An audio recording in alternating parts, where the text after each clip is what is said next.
ಇವತ್ತು ಅನೇಕ ಜನ ಹೆಣ್ಮಕ್ಳು ಅಯ್ಯೋ ಮನೇಲಿ ಅಡುಗೆ ಮಾಡಿ ಬೇಜಾರಾಗಿದ್ದಾರೆ ನಡೀರಿ ಹೋಗೋಣ ಅಂತಾರೆ, ಯಾವುದೋ ಹೋಗಿಬಿಡ್ತಾರೆ.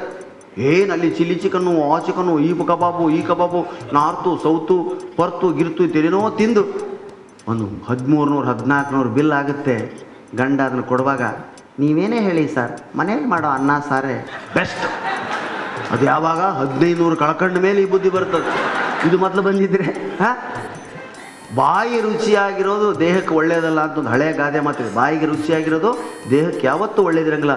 ಕಹಿ ಆದದ್ದೇ ದೇಹಕ್ಕೆ ಒಳ್ಳೆಯದು. ಹಾಗಲಕಾಯಿ ಕಹಿ ಅದ್ರ ಎಂಥ ಅದ್ಭುತವಾದಂಥ ಕೆಲಸ ಮಾಡ್ತದೆ. ಮೆಂತೆ ಬಾಯಿ ಕಹಿ ಒಳಗಡೆ ಎಂಥ ಅದ್ಭುತ ಕೆಲಸ ಮಾಡ್ತದೆ.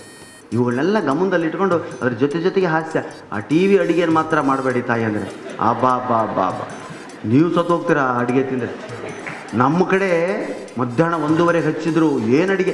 ಈ ಮಲೆನಾಡು ಜನ ನೀವು ಮೀನಿನಲ್ಲಿ ಎಷ್ಟು ಬಗೆ ಮಾಡ್ತೀರಾ, ತರಕಾರಿಲಿ ಎಷ್ಟು ಬಗೆ ಅಡುಗೆಗಳನ್ನ ಮಾಡ್ತೀರಾ.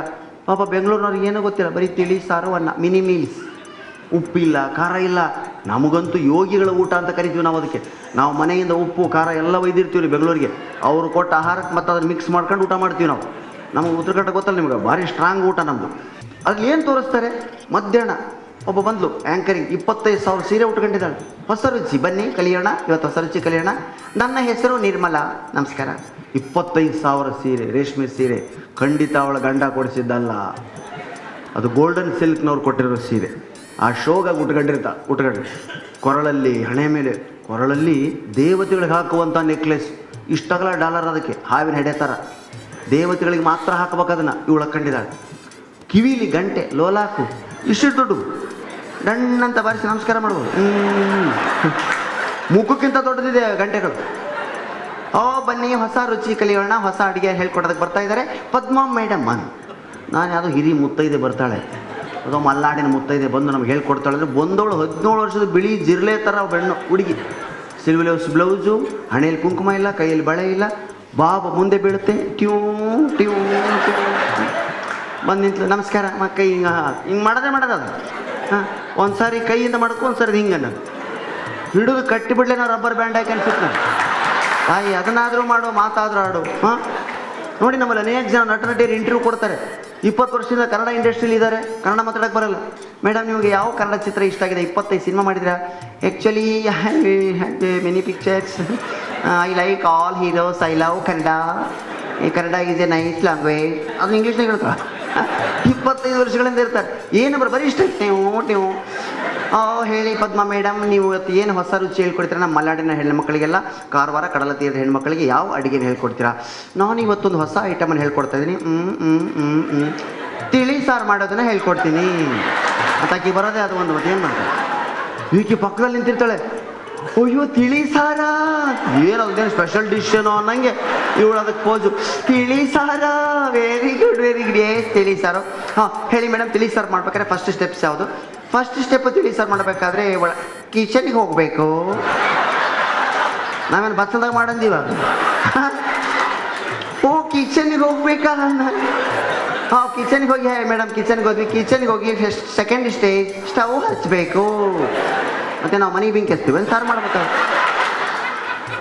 ಸ್ಟವ್ ಹಚ್ಬೇಕು. ಸ್ಟವ್ ಹಚ್ಚಿದ ಮೇಲೆ ಅದ್ರ ಮೇಲೆ ಒಂದು ಪಾತ್ರೆ ಇಡಬೇಕು. ಇಲ್ಲ ನಾವ ಕುಂತು ಬಿಡ್ತೀವಿ ಹೋಗಿ ಅದ್ರ ಮೇಲೆ. ಏನು ಎಂತೆಂಥ ತ್ರಿಕಾಲ ಸತ್ಯಗಳನ್ನ ಹೇಳ್ತಾರೆ ಅವರು. ಪಾತ್ರೆ ಇಟ್ಟು ಅದರಲ್ಲಿ ವಾಟರ್ ಪವರ್ ಮಾಡಬೇಕು.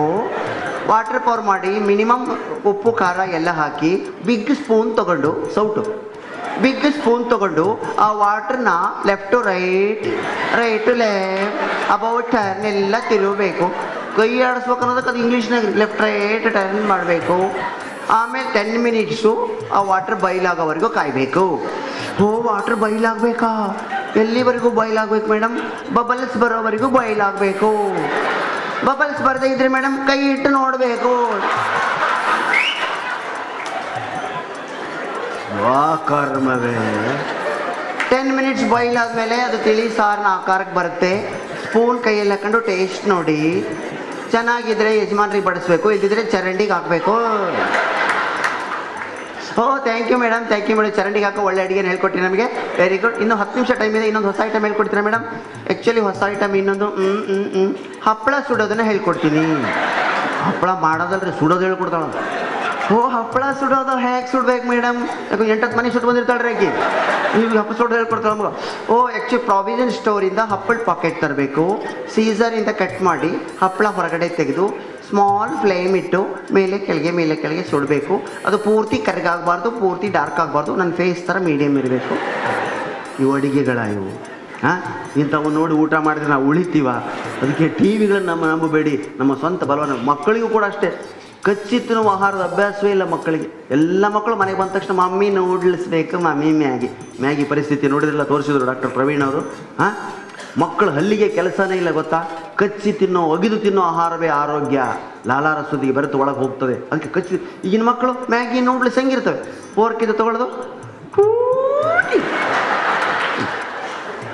ನಾಲಿಗೆಯಿಂದ ಅಗಿಯೋವಾಗಿಲ್ಲ, ರುಚಿ ಗೊತ್ತಾಗಲ್ಲ, ತೊಳಗೆ. ಹಳ್ಳಿ ಕಡೆ ಅದು ನೋಡಿ, ಏನಿದು ಮಳೆ ಹುಳ ತಿಂತಾವ್ಯವು ಅಂತ ಮ್ಯಾಡ್ಸ್ ನುಗ್ಗಿ ಎಷ್ಟು ಫ್ಯಾಟ್ ಇರ್ತದೆ ಅಂತ ತೋರಿಸಿದ್ರು. ದಯವಿಟ್ಟು ಮಕ್ಕಳಿಗೆ ಮ್ಯಾಗಿ ನೂಡಲ್ಸ್ಗಳ ಹೆಚ್ಚಿಗೆ ಕೊಡಬೇಡಿ, ಅದರಿಂದನೇ ಫ್ಯಾಟು. ಸಣ್ಣ ಮಕ್ಕಳು ಇಷ್ಟಿರ್ತಪ್ಪ ನೋಡಿದ್ರೆ ಏನು ಪೈಲ್ವಾನ್ ಇದ್ದಂಗೆ ಇರ್ತಾವೆ. ಹಾಂ, ನಾವು 52 ವರ್ಷ ಒಂದು ಚೂರು ಮಾಂಸ ಹೆಚ್ಚಾಗಿಲ್ಲ ನಮ್ಮ ದೇಹದಲ್ಲಿ. ಫ್ಯಾಟ್ ಇಲ್ಲ. ಫ್ಯಾಟ್ ಇಲ್ಲದೇ ಇದ್ದರೆ ಮನುಷ್ಯ ಆರೋಗ್ಯ. ಮಕ್ಕಳಿಗೆ ಹಲ್ಲಿನಿಂದ ಕಚ್ಚಿ ತಿನ್ನುವಂಥದ್ದನ್ನು ಅಭ್ಯಾಸ ಮಾಡಿಸಿ. ಅದಕ್ಕೆ ದಂತಕ್ಷಯ, ಹಲ್ಲು ನೋವು ಬರೋದು ಅದಕ್ಕೆ.